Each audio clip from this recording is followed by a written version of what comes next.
thank you. You're welcome. Well, thank you. I'm glad to be here today. I was very excited when I came up here for the first time and saw what Wes and his helpers have accomplished here, that this is indeed a very exciting time for all of us, as Kathy said yesterday, because the opportunities are actually opening up. What we are achieving as citizens is being accomplished in spite of the greatest criminal network in the world. So what these criminals are actually doing is inspiring us to achieve even greater things. And the new economy, which they talk about, is simply the achievements of the citizens to thwart the criminals in their ongoing conspiracy. And as I pointed out, the criminals realize that if you want to steal from everybody. Don't just take a gun and go and hold up one person. You want to hold up everybody in the world. And of course, what I'm talking about here today is my life as a detective, which was the last thing in the world I ever expected to be. I expected to be a romance novelist and to lead a bohemian life, have a house in the south of France, and do the Ernest Hemingway routine, you know. Have a few movie scripts and so forth. But it just hasn't worked out that way because I met an indicted person named Ezra Pound who had been indicted for treason because he tried to persuade the people of the United States not to enter World War II. Now, if there's one thing that the criminals hate, they hate a person who interferes with their war plans because war is the most profitable thing they can get into. They create enormous debts, which they can live on for many years from the interest. And so when you become a pacifist, which is essentially what Ezra Pound was, then you incur their lifelong enmity. Now, Ezra Pound was indicted for treason. There was a story in a paper in Virginia just a couple of weeks ago about me.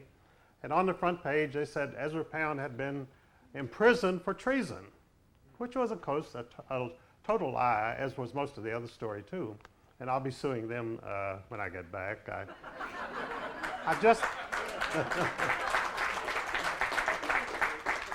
I didn't have time to get the lawsuit ready. And, of course, there's no hurry about it anyway, because there's no statute of limitations on conspiracy. So you can take your time. And it's always better to proceed cautiously and prepare your material.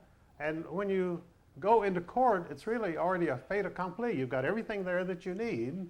And my principle, which I'll go into tomorrow about law, is that I discovered that our legal system is so complex that no lawsuit can ever really be ended. You can just keep it going forever.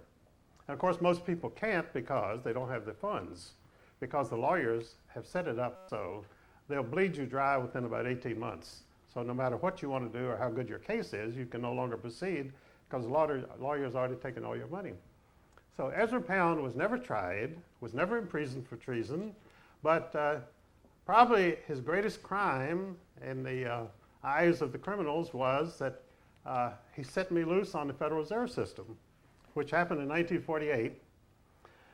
And when I met him at the Federal Hospital for the Insane, it's called, St. Elizabeth's, which is a place where they put political prisoners. And fortunately for him, his wife came over from England, and so they could not proceed with the treatments which they usually give people there. And he was imprisoned in what they call the hellhole, which is the MR, the male receiving ward. And this is the most violent people who are brought into St. Elizabeth's. And they put Ezra down in this human hellhole, and he was there for about 6 months. And his friend T.S. Eliot, who had come over to be awarded the Nobel Prize for Literature, saw the conditions he was in, and he absolutely went through the roof, and he had to move him to a quieter ward, Chestnut Ward. And that's where I met him, in the Chestnut Ward with the other chestnuts. And So one of the first things that Ezra said to me, he said, I would like for you to look into the Federal Reserve System. Well, I had never heard of the Federal Reserve System. I was 25 years old, never had a bank account, and was living on a very modest stipend from the government to go to college. So he said, well, look in your wallet. So I looked in the wallet, and there on the bill it said Federal Reserve, which I had never noticed, and which I'm sure nobody else in the United States ever noticed. It was a Federal Reserve note. And interestingly enough, it was not money at all. It was a green dollar bill. But it was such fake money, such counterfeit money with nothing behind it, that Congress finally had to pass a special law, the Legal Tender Act, making this counterfeit money legal tender, which meant that before the Congressional Lawful Tender Act, it was not lawful money. So we had been using unlawful money for years. Now, by act of Congress, it was suddenly lawful. But it was still the same fake money that it was before it, because it was not money, it's a promissory note. The Federal Reserve note is issued against government bonds. In other words, it's a paper bill issued against paper backing. Now, there's no gold, there's no diamonds, there's no nothing behind it except the people's promise to pay. Because the Federal Reserve Act was written in 1913 stating that they were giving this privately owned bank, the Federal Reserve Bank, license to print money, which is what a central bank does. The central bank has a license to print money, and all the money that it prints becomes the liability of the government. And of course, there is no government, there's only taxpayers. So all the money that these bankers print and issue and circulate is charged against the taxpayers. And they have to pay interest on it. It's called interest-bearing currency. One of the first things that Ezra Pound told me, he says, you have to learn the difference between interest-bearing currency and non-interest-bearing currency. Well, he might as well have been talking Greek to me. I never heard such confusing terms in my knowledge, because I thought, how can currency be interest-bearing? But it is. All the currency is interest-bearing. And we have two dead presidents who could testify to that, because in 1863, President Lincoln, in order to finance the war, which the bankers did not want him to finance the war, they wanted the United States to split into two small countries, the North and the South. So they wouldn't lend him any money to fight the war. And he called in the bankers and he said, look, I've got to finance the war. I want to borrow some money. They said, well, yes, you can have money at the 19% interest. Well, the average interest rate at that time was 1%. So Lincoln knew that the bankers were having him on. So he looked around and someone told him, well, the Treasury lawfully can issue money which is non-interest bearing, called greenbacks. And so Lincoln said, well, I'll do that. So he issued the greenback currency, non-interest bearing currency, and financed the Civil War with that. Well, of course, the bankers were very annoyed by this because they lost a lot of money on the interest that they would have gotten on interest-bearing currency. So when you cross the bankers, they have only one answer, and that's assassination. So they assassinated Lincoln. Well, 100 years later, we got another young, bright president, John F. Kennedy, who had gone to Harvard, but apparently did not take any history courses, because someone told him Kennedy, like most presidents, wanted to be remembered. And he asked some of his advisors, what could I do to really get the people behind me and have them appreciate me for what I've done? And so one of them said, why don't you go after the Federal Reserve System? They said, if you will get the Federal Reserve System off the backs of the American people, they'll put statues of you in every town in the United States. So Kennedy thought, well, that's a very attractive proposition. I think I'll do that. So he goes over to the Treasury and says, print me up some non-interest-bearing currency, the greenback currency. Well, they did this. And of course, then the bankers again were horrified. They said, well, what is this guy doing? He's going to ruin us. So they hurriedly, he had this vice president named Lyndon Baines Johnson, And Kennedy had already decided to dump Johnson, which meant that his political future was nil. And so Johnson said to Kennedy, well, look, we're having a little trouble with the party down in Texas. Why don't you go down to Dallas and see what you can do? So when Kennedy went to Dallas, they had not one, they had 5 different assassination teams waiting for him. In case one didn't make it, the other would back up, you know. So Kennedy didn't make it, and that was the end of the greenback currency on Kennedy.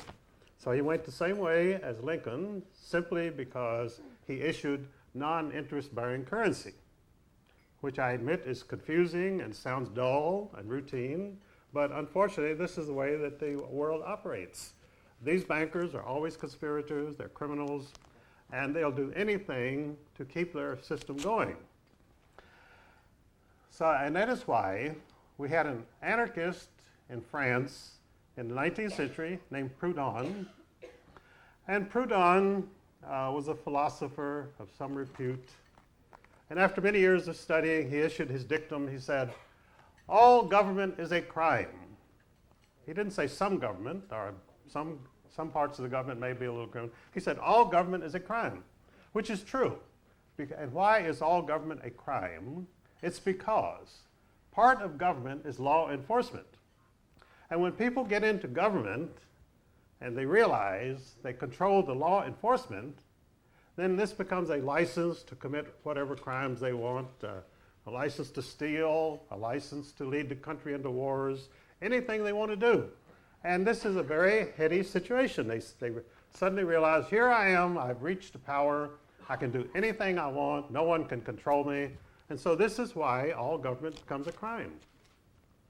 And of course the people have really only one solution, and that is revolution. That's what Thomas Jefferson said. To have a successful government, you have to have a revolution every 25 years. Well, he said that 200 years ago, so we're a little overdue. But let's hope for the best. And because the United States was founded on revolution, and it's a revolutionary state, so revolution is really great. I have nothing against it, and look forward to it, as a matter of fact. And instead of my life as an artist and a bohemian, my life has been lived as a revolutionary, which was not what I intended at all. And in fact, I'm a person who avoids confrontation, and I like to take it the easy way. I don't go looking for fights and so forth. And the result was that J. Edgar Hoover, the head of the FBI, who had his eye on me for some time, he announced that I was the most dangerous man in America. Well, from his point of view, I was. But I wasn't a threat to my fellow Americans. They had nothing to fear from me. But J. Edgar Hoover and the criminals did. And so that's why they designated me with that title. And of course, I was under daily surveillance by the FBI for 33 years. And I would actually come out of my apartment in Chicago. There'd be a row of cars with FBI agents. And as I stepped out, they would ostentatiously take their telephones from the dash and talk and make sure that I could see that all this is going on, and that I would collapse in total fear at this terrible fate that was waiting for me. So I just walked by and I thought, well, look, gee, all this attention is nice, you know. Don't know what I've done to deserve it, but and they spent millions of dollars to keep me under surveillance. And of course, during that entire time, I never even got a parking ticket, because when you're under daily surveillance by the FBI, it limits your activities. You can't go around robbing banks or so I had to be a good citizen whether I wanted to be or not. Because they had all of the instruments of modern communications. They had videos and they had bugs on my telephone and so forth. And so I just had to behave myself, which I managed to do, but I certainly did not like it.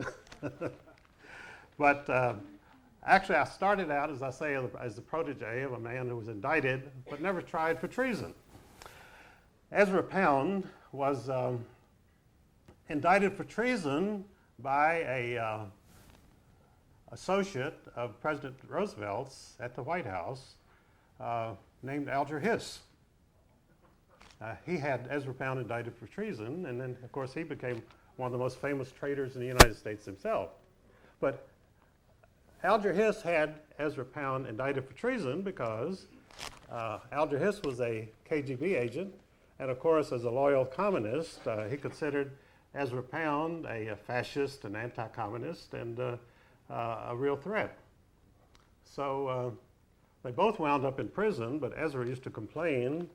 They kept him for 13 and a half years, and Alger Hiss only served 6 years. And when Alger Hiss got out, he got a government pension. Ezra Pound got no pension at all because he had, of course, never been in the government itself. But when I met Ezra Pound, I was taken there by one of my professors at the art school in Washington. I was attending at that time. And I could not understand why Ezra Pound would want to talk to me, you know. I didn't know anything. So I got over there and I found out that being a prisoner, he needed people coming in to talk to him, and he did have, over the period of 13 years he was there, he had 3,800 people come from all over the world to sit at his feet and to learn from him. So he was always a teacher. And he started right in, when I walked in, it was winter time there in Chestnut Ward. It was very dark and gloomy in the afternoon, and I was let in by a keeper who had an enormous collection of keys, bigger than my leg, hanging from his waist. And he unlocked this door, and I walked in, and then he closed the door and locked it behind me. And you always have a little feeling, well, you wonder if they'll ever unlock it for you. Maybe this is their chance, you know, to have me in there. So I walked in, I saw Ezra Pound sitting there, a very distinguished looking person, and suddenly it struck me, this man hasn't committed any crime. What is he doing sitting here? Why is he a prisoner? And I got so angry that my whole head turned black, and I was so enraged that I just thought then, I'm going to try to get him out of here. And I've never been so angry in my life, and that anger has lasted well over 50 years because nothing has been corrected. I did finally get Ezra Pound out of St. Elizabeth, and the government dropped all charges against him. Well, in fact, early in our association, I said to Ezra, well, what are your prospects here? And he says, well, I expect the government to drop all charges and to release me. And so when he told me that, I thought, well, he really must be crazy because there's no way this government's going to drop these charges. And so he asked me to ask around because I knew a lot of influential people in Washington through George Stimson at the Press Club. And so he said, ask around and see what you think you can find out. So I asked George Stimson, I said, would you ask people around, what does the government plan to do with Ezra Pound? Are they just going to keep him for a few years and drop the thing, or what are they going to do? So George asked a couple of people in Washington who were protégés of his. One of them was General Lucius Clay, the hero of the Berlin airlift. Another one was a Supreme Court Justice, Tom Clark. Tom Clark, by the way, got on the Supreme Court of the United States with a brilliant background. He was a lawyer for the mafia. And so they figured, well, why don't we just put a guy on the Supreme Court? So they put Tom Clark on the Supreme Court. His son, Ramsey Clark, by the way, is a very famous dissenting lawyer at the present time. And but he asked Tom Clark and he asked General Clay and someone else, what is Ezra Pound's chances?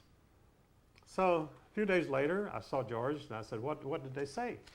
And George says, well, they all say that the whole power of the government is dedicated to keeping Ezra Pound there for the rest of his life. He'll never be released. And of course, this was very depressing news. It was not news that I could take back to St. Elizabeth, so I never told Ezra any of this. But in my own mind, I was convinced that what George had said was right. They intended never to release him because they treated Jefferson Davis the same way after the Civil War. They threw him into prison, in a dungeon, very brutally treated, and he stayed there for years. No trial. They finally released him. But so I continued to visit Ezra and got started on the Federal Reserve investigation, and I found that it was indeed a criminal conspiracy. Plus, it was not a public bank, as people thought, with the name Federal Reserve. Federal Reserve is like Federal Express, you know, it's a private company. And there are no reserves because they create money out of nothing. And, you know, in the Bible it said, and God created the earth. But it does not say anything about God created money. So people came onto the earth and they had no money. Apparently God overlooked something there. And I don't think he ever dreamed that we'd need money, because in a just society you would not need money. People would do things for each other. And that would be it. You wouldn't need gold and silver, any of that stuff. But people didn't do things the way God thought he wanted them to, or planned for them to, and so that they began to need money in order to transact business with each other. And of course, this created the opportunity for criminals, because as Amschel Rothschild said, give me the right to issue a nation's money, and I can control, I don't care what laws they make.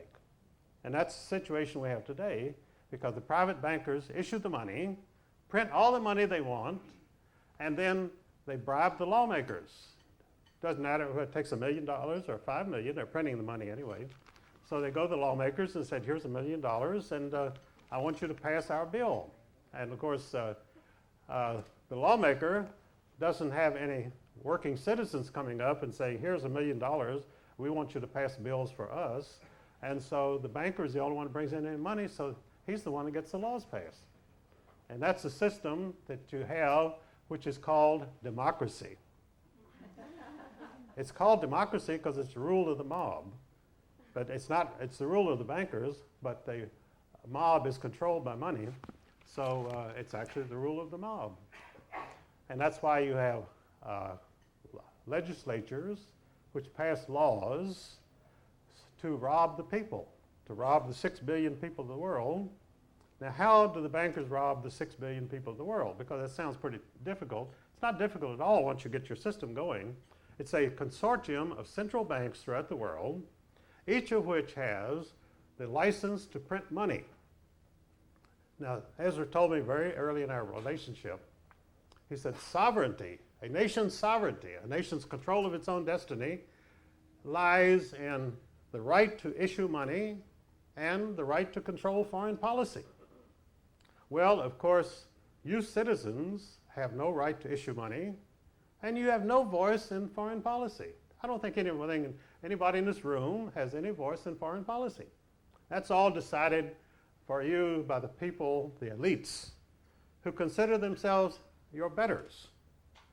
They consider themselves better than you because they don't have more money than you. They have all the money because they can print all that they want. And of course they have, in case you get the inspiration, well, I'll print some money too, then they throw you into prison. You're a counterfeiter. So you either use their counterfeit money or you go to prison if you try to use your own. And it's that simple, and that's the way it works.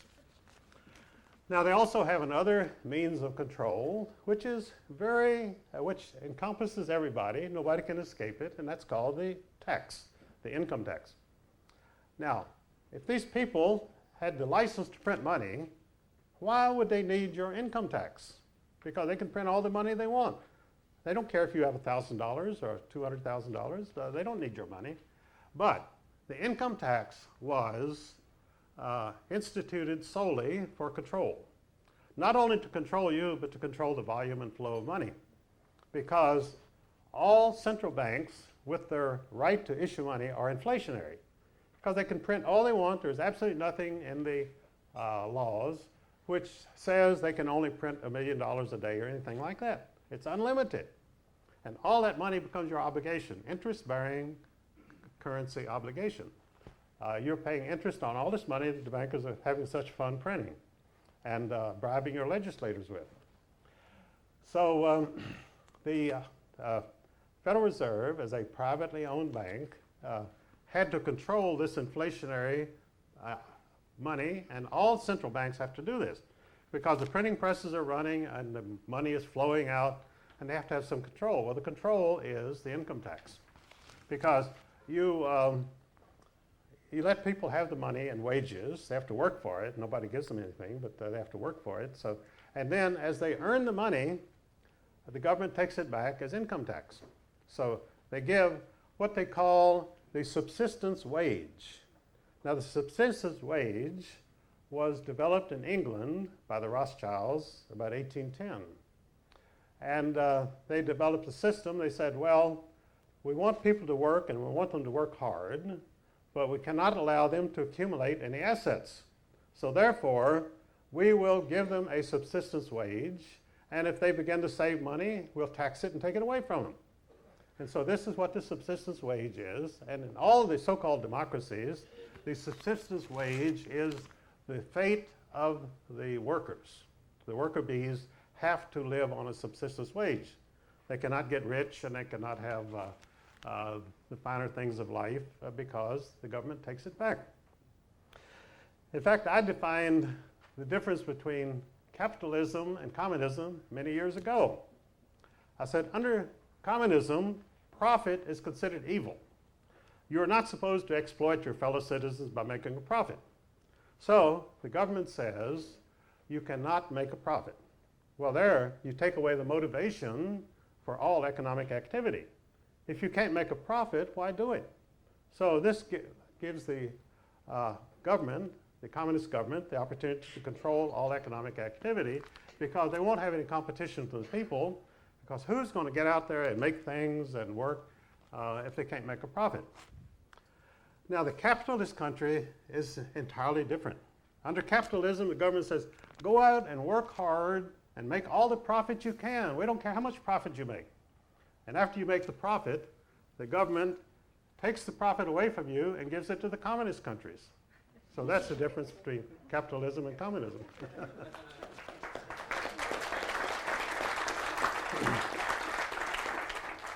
Now, all during the Cold War, when we were spending $250 billion a year on defense to protect us from the Soviet menace, the menace of world communism, the Soviet state was living entirely on largesse from the United States taxpayers, and a lot from Canada too. Canada was selling the Soviets wheat because the Soviets in the Bolshevik Revolution, the Ukraine was the breadbasket of Europe. They had the most wonderful wheat and they fed all of Europe from this Ukrainian breadbasket. Well, the communist leaders, being mostly intellectuals who had never been on a farm and they had no idea where food came from, they decided to kill the peasants. In fact, the joke in Russia after the Bolshevik Revolution was, this is the workers' and peasants' party. They enslave the workers and kill the peasants. And that's why it's the peasants and workers' party. So that's the story of communism. And so from 1917 on, the United States taxpayers were the total support of the Communist Party in the Soviet Union. In fact, the Federal Reserve Bank of New York, which was the central bank of the entire Federal Reserve System, most of its effort during the 1920s was dedicated to shoring up the collapsing communist system. See, the communist system collapsed almost immediately after the Bolshevik Revolution in 1917 because the workers and peasants said, look, we own everything, we don't have to take care of everything because it's ours. And there was a story about a peasant who burned down a huge forest. And so they said to this peasant, why did you burn down the forest? He said, because it's ours now. We can do whatever we want. So they burned it down. And of course, they stopped growing wheat. So Herbert Hoover, who later became known as an anti-communist because he saved communism, you have a lot of these paradoxes in this kind of work. I have to tell you, you have to have a very flexible reasoning capacity, because Herbert Hoover became world famous as an anti-communist because he saved communism.